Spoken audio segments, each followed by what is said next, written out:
اس لیے میرا مشورہ ہے، میری رائے ہے، اور جو میرا حکم ماننے والے ہیں ان کے لیے میرا حکم ہے کہ ذوق نہ کبھی بھی خراب کرنا، کبھی بھی نہ ذوق نہ خراب کرنا،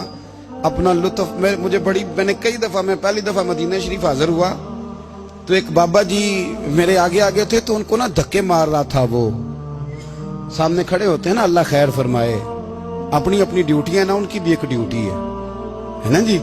تو وہ دھکے مار رہا تھا، تو بابا اسے کہہ رہا تھا تیری خیر ہوئے پہرے دارا روزے دی جالی چوم لین دی، انہیں پھر دھکا ماریا تو پھر ان کہا تیری خیر ہوئے پہرے دارا۔ میں نے، وہ بالکل ان پڑھ بابا جی تھے، پر مجھے انہوں نے بہت بڑی بات سمجھا دی، میں نے ان سے بڑا سیکھا، منبر پہ ذکر کر رہا ہوں۔ وہ تیسری دفعہ پھر دھکا مارا، تیری خیر ہوئے پہرے دارا روزے دی جالی۔ تو بابا جی باہر نکل آئے تو میں بھی پیچھے نکل آیا، تو میں نے کہا بابا جی یہاں کچھ انہوں نے بنگلہ دیشی اور ہندوستانی بھی رکھے ہوئے ہیں، پر یہ تو عربی تھا خالص، انہوں کدوں تہاڈی بھی سمجھ آؤندی سی، تسی پنجابی دا شعر سنائی جا رہے ہو۔ کہندے پتر مینوں بھی پتہ ہے انہوں نہیں سمجھ آ رہی، پر میں تے اپنا رانجھا پہ راضی کردا سا، مانوں پتہ ہے انہوں کا او یار اسی رانجھا بھی تے راضی کرنا ہے کہ نہیں، کہ ساری زندگی کیلو کال کے جھگڑے میں پڑے رہنا۔ اے عشق تیرے صدقے جلنے سے چھٹے سستے، جو آگ بجھا دے گی وہ،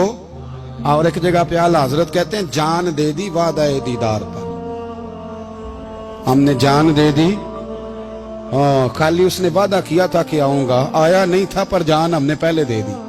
تو اس لیے نا ذوق، شوق، پیار، وارفتگی، محبت اساتذہ کے لیے، بزرگوں کے لیے، علماء کے لیے، مشائخ کے لیے، بڑوں کے لیے، نہ ذوق نہ کبھی خراب ہونے پائے۔ اللہ آپ کو سلامت رکھے۔ اور کچھ دعائیں میں نے دے دی ہیں، کچھ اللہ جانتا ہے میرے دل میں ہیں،